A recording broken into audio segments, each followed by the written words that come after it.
Hi guys, welcome. So in this lesson, we are going to discuss the CSS box elements. We are going to think inside a box, and you don't really need to miss this because it's really fundamental in styling web pages. And we are going to talk about part of box elements. We're also going to talk about setting box dynamic dimensions. We are going to talk about paddings. We are going to also discuss borders, and we are going to talk about margins as well, and we are going to talk about assigning displays. Also, we are going to add a drop shadow, and I'm going to give you a free open source tip to style your drop shadows at the end of this video. So kindly stay tuned, like and subscribe. CSS box elements. So we are going to think inside a box, and when we say box elements, it's basically every model or every element in the DOM generates a box in which properties such as width and height and padding and borders and margins can be applied to. So let's say if I give a div here, when I give a div element, automatically this element generates a box, which we are going to talk about. Okay, so when we talk about box elements, we talk about padding, and padding is, let's say this is your content. Padding is the area between the content area and also another optional border. So the area between this content and your border is what you call padding, and this is the border itself. Okay, and borders are optional, they can also be styled, and border is a line that surrounds the element and its padding. So this padding, this element, and what surrounds it is called the border. Okay, so from the border we move on to margin, and margin is the optional amount of space added outside the border. So note that any space you give outside your border is what we call margin, sorry. So let's go ahead and style, or let's say we are going to specify box dimensions. Okay, so I'm going to give paragraph here,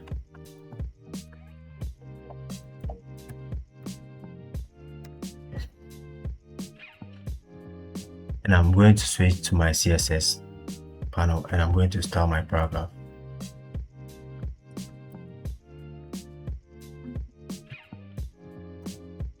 And I'm going to give it a background.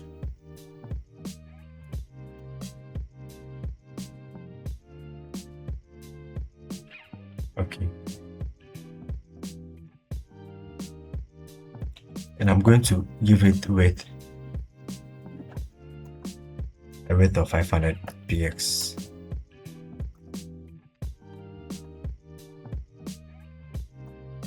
And I'm going to give it a height of 150 px, and also I am going to give it a padding. Okay, padding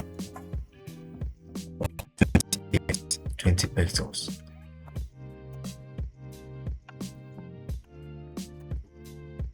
So note that we are styling the paragraph. Okay, note that we are styling the paragraph, and let's give it a border 5 pixels, and it's going to be a solid border with a color of gray. Okay, and also let's add margin here.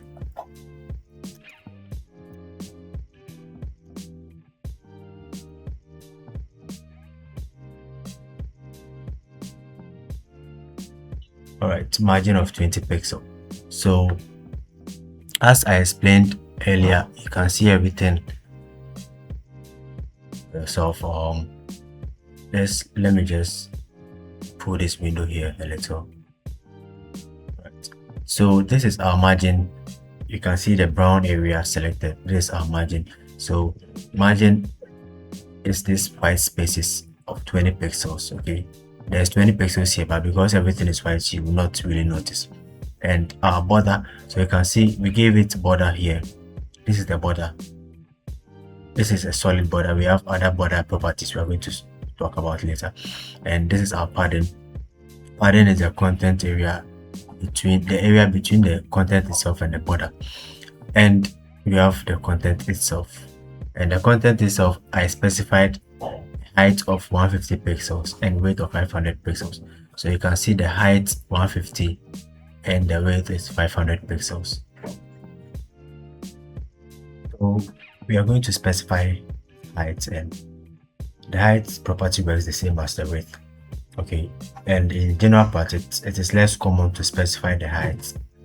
So in general practice, we usually keep the natural minimum and allow the height to be specified automatically. But in case you want to set minimum and maximum dimensions, you can use this value called max height.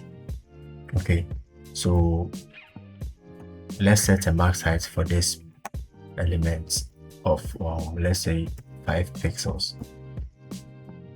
So you can see it is forcing the borders too close, okay, because of the max height, and it overrides the height elements which we set of 150 pixels. And the same applies to max width.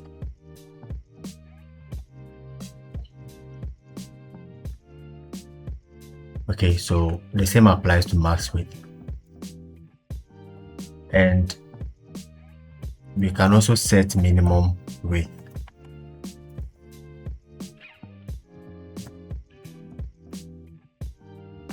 Alright, so we can also set a minimum width and minimum heights.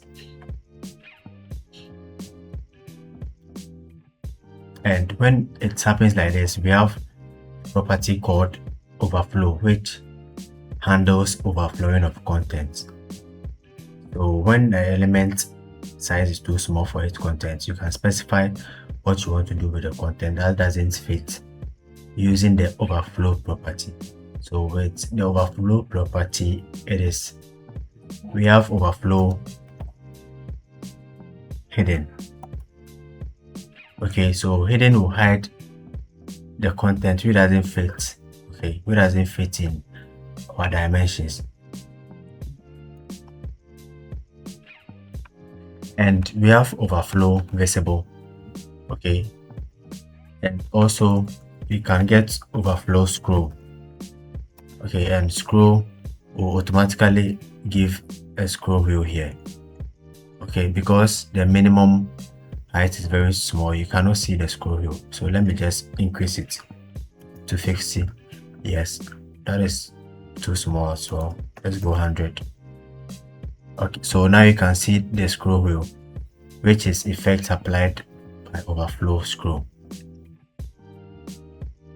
And you can also set it to auto. Right, and auto, it will automatically suggest what we should give it. So let's roll back to 150 pixel and see what auto gives us. You know, the scroll wheel has disappeared because the content fits perfectly. Okay, so padding, as we mentioned earlier, is the space between the content and the border. And with padding properties, this one single property here will apply to the border or the element clockwise. So it starts from the top, the right, the down, and the left. Okay, when you specify one property. So let's clean this one property. And if you don't want to specify just for a single section, you can use the padding top property, and you can specify your padding top 4 pixels. Okay, and you can also specify padding left. Okay, that's it, left, right, and bottom as well. Okay, so let's say padding left 60 pixels, and you can see 60 pixels has been applied here. And we also have a specific rule when you are applying paddings. So let me give you an example here. When we just use the padding property, right, and we give two elements, let's say I give 60 pixels and let's say 4 pixels, right? Good. So the 50 pixels is going to apply to the top. The 60 will apply to the top and the bottom, right? And the 4 pixels is going to apply to the left and right. Okay. If you give specified just two properties, it's going to divide it up and down and left and right. This is called the shorthand values, and it applies to almost all the box dimension, the margin and everything. So when you give three values like this, it's going to apply first to the top, and the second is for the left and right. Okay, so the 4 pixels is going to be applied to the left and right, and the 70 is going down, okay, to the bottom. And when you apply it for, let's say, 4 equal properties, as we discussed earlier, okay, it's going to share. Here is for top, here is for right, this is for the bottom, and this is for left, clockwise, as you can see. Okay, yeah, so this is the shortcuts or shorthand values for applying padding values and all that. So let's go ahead and you can practice with me, just so code by yourself. That's how you are going to learn. Okay, debug, try it yourself. Okay, so the next property we are talking about is the border. I want to give spacing so that you can see the border, right? The border is simply these lines here. Okay, we style them. You can style them as none, but yeah. And you also have border style property. Okay, border style. So the border style, what we are using is the solid, but let's try and override it. Okay, let's override it with double. So we can clean this solid here, but already the double has overridden. So yeah, this is how we specify border styles.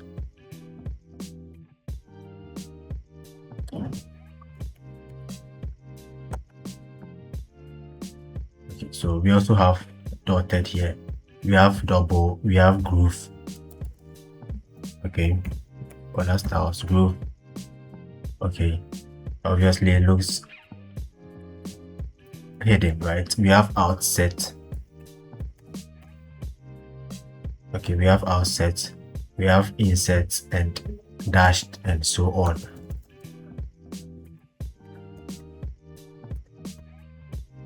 Yeah, so this is border style for you. Okay, and we can literally just keep it to specific areas. So let's say we want to just give it to the top, we can use border top style, and the dash will be applied to the top. Same, we can apply to the right, the left, and the bottom. We can also apply border width, okay, to our styling. So I just applied a 10 pixel border width. So border width simply means the thickness. Okay, so let me go back to solid. And yeah, so the thickness of the border, that is the border width. So you can see this is a beautiful styling here that we apply when you are designing a full web pages. We apply this kind of styling low key. And also with the border property, we can set border color. Okay, we can set border color. All right, and note that we can also set border radius. So let me clean this top selection here, and let's apply Good. And with that, we can apply border radius visibly. Okay, so just use border radius, and let's say we are going to use 12 px, and we are going to get a nice rounded corner. So let's say we are going 50. Yeah, and if we are going 100, we are getting nice rounded, bottoms. So that is border radius for you. And so border radius, you can also set dimension that you want.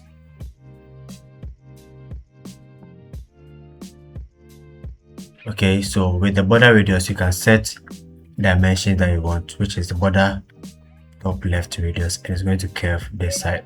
So bottom left, bottom right, yeah, and you get your beautiful designs using the border radius. So let me just duplicate this so that we can get more visuals. All right.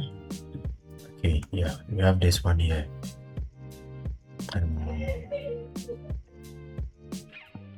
Let's give it a class.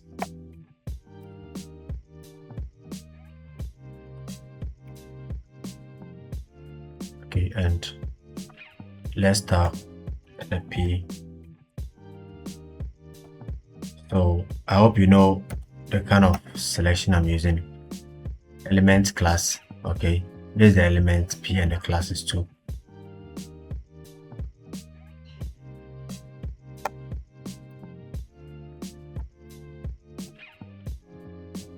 All right, so you can see I'm able to change the bottom right here. Okay, I've changed it to 40 pixel.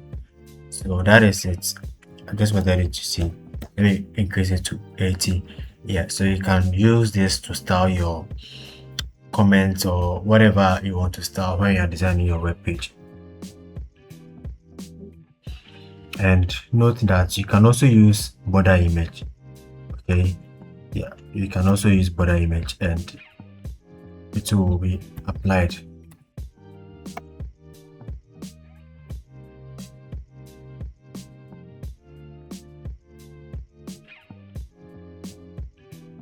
All right, so if you have your image here, you can just link it, and yeah, you are getting an image to be applied to your border.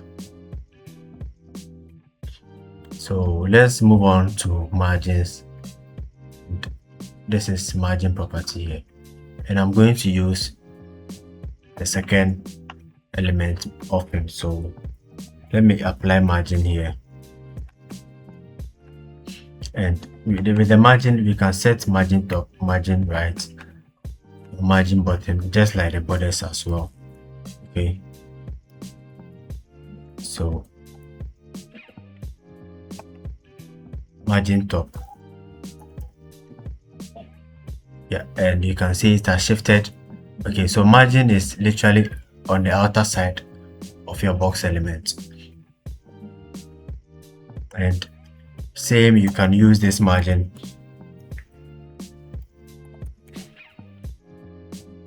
I want to give it a margin left of 50%. Okay, you can also set percentage for your margins. 50%, you're going to shift it to the center, right? And you can also collapse margins. So let's collapse the margin here. Let's say the margin top is going to be minus, and you can see it is going to move top to subtract. Okay, so this is also a way to style element on a web page, put things on each other with the margins. So yeah, I'm going to undo that for now, and I'm going to reduce the 50% to 50 pixels, yeah, so that we get it in shape. And we also have to assign displays, so you can assign displays properties to our content. Okay, so with the display of none, you can see it is not here. Yeah, so you can use display to hide. We have inline, we have block, and we also have the box shadow property. Okay, box shadow. And with the box shadow, we can set the properties. Okay, pixels, 5 pixels here. All right, so you can see the shadow is coming out gradually. 7 pixels here. Let me give 7 pixels here.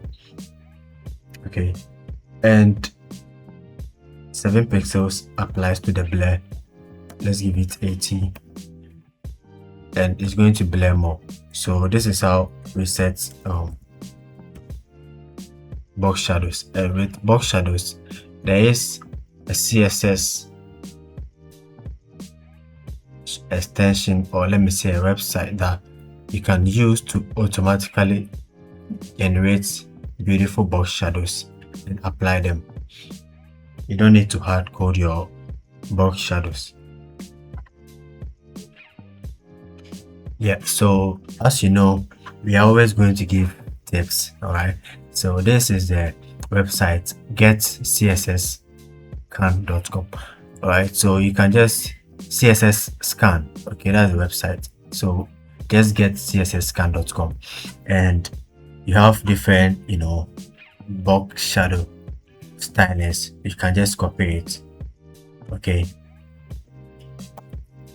and paste it. Okay, so when you copy and paste it, automatically you're going to get that specific beautiful subtle box shadow styling. You can just go through and select any that you prefer. Just click on it to copy, and you are good to go. Just paste it, and it will be applied to your elements.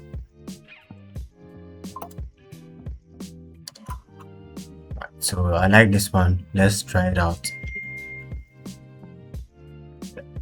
Yeah, instant results. Yeah, so this is a beautiful website that you can use. So as time goes on, I'll be showing you more of this website that you can get beautiful components of CSS styles and use them. Don't forget to subscribe and like this video.